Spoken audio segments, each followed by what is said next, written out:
Julian San Jose, Raver Cruz handa ng maging parents.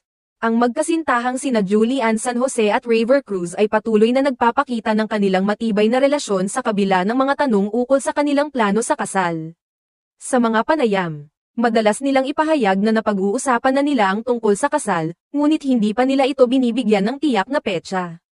Ayon kay Raver, nais niyang gawing espesyal ang proposal kay Julian at nais niyang ito ay maging isang magandang surpresa para sa kanya.